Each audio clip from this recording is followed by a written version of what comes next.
Hello, I'm Pam of Healing Stars. This is the chart for the full moon, 21st of August, set for London. So it's British summertime, and the time is actually in the middle of the night. It's 2:44 a.m. It might well be different from where your location is. I have, however, set this chart with the sun over there in Leo in the yellow sector. So ignore the positions of the houses. The sun is right at the end of Leo, and it's another full moon in Aquarius. This occurred the first time on July the 22nd, so it is known as a blue moon, though there are various differences between different blue moons, but let's just call it a blue moon. Right at the end of Leo, the sun is actually at a royal star called Regulus, and it's the heart of the lion. And it's one of 4 royal stars which are known as sentinels of humankind. It makes rather a special full moon, I believe. Also, it's connected to the Archangel Raphael, the Archangel of healing. Now, whether or not you love archangels, I think this is rather beautiful. The healing energy of this full moon is particularly important. The reason I'm saying that is that Jupiter is making an exact trine, a flow of energy in the sign of Cancer across to Chiron, the wounded healer in Pisces. Both are water signs.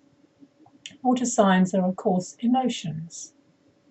So if you can see that in the chart, here's the golden area where Cancer is going across to the magenta of Chiron.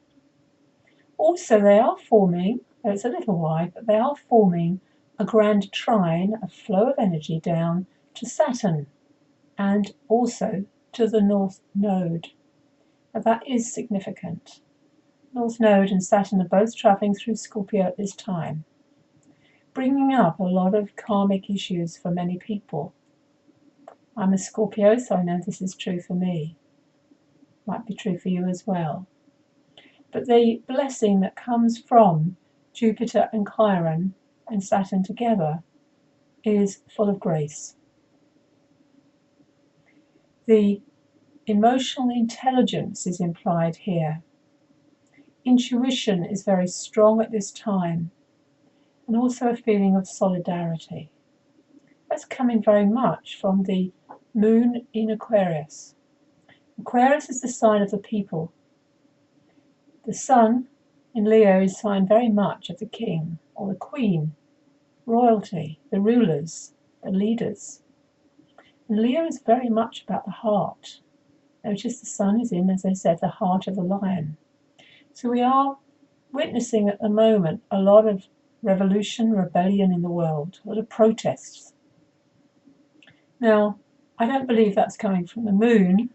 That is the ongoing, difficult, stressful energy that Uranus in Aries is making to Capricorn, to Pluto in Capricorn. You see that in this chart. Now at this time, Jupiter has joined, so this configuration is called a T-square. Now what's interesting with a T-square is you always get a point opposite the main players, and that's known as the release point. And what's interesting is Venus has now moved into Libra, her own sign, a sign of peace and harmony and balance, a sign of love. Of course, Venus is the planet of love. Now Venus is at 5 degrees of Libra here, opposite Uranus, making a right angle to Jupiter, a right angle to Pluto. Venus can bring diplomacy. That is the art of Libra, is to see both sides of the question. It's an air sign, so thankfully we now have one planet at least in the sign of air, bringing some logic.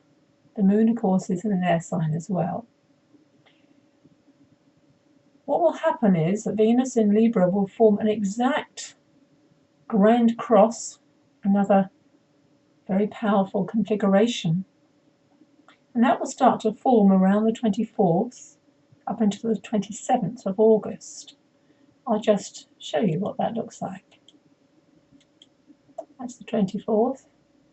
You see that forming now, that strong red square, and very prominent.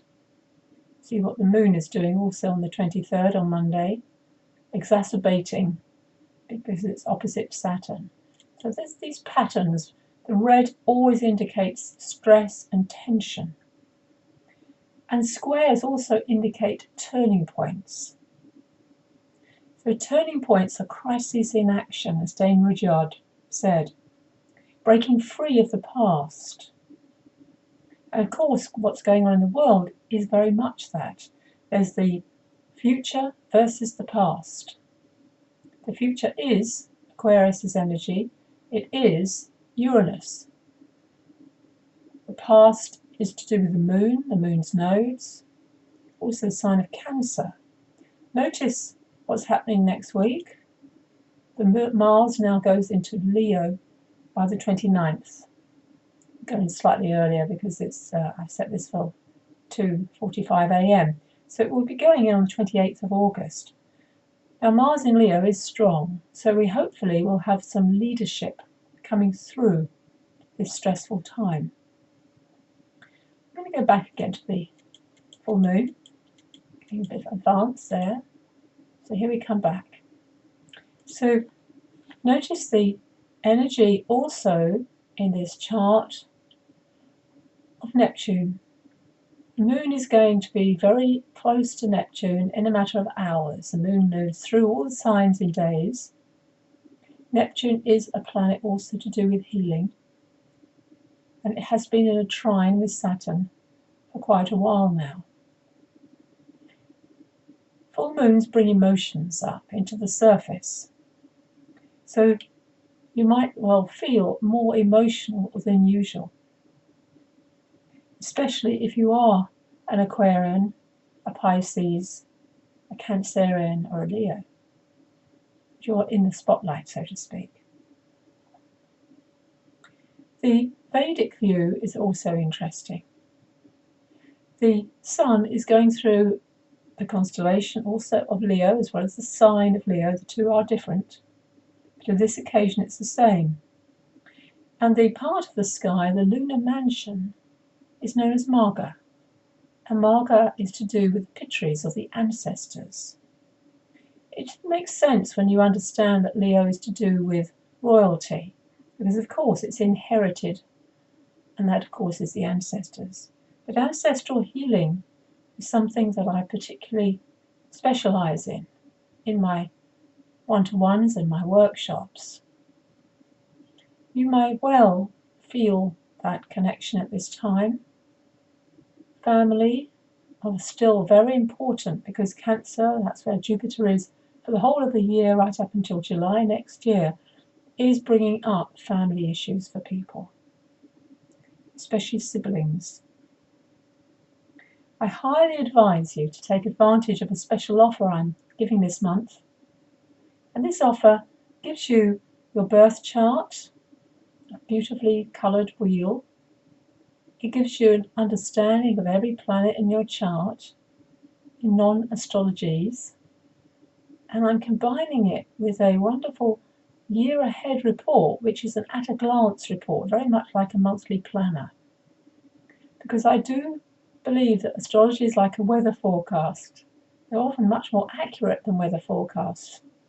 So if you know what's going on for you in your particular chart, you can plan ahead and be aware of times of stress.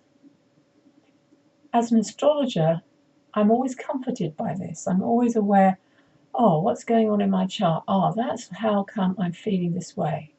And it always gives me a solution. There's always a way out.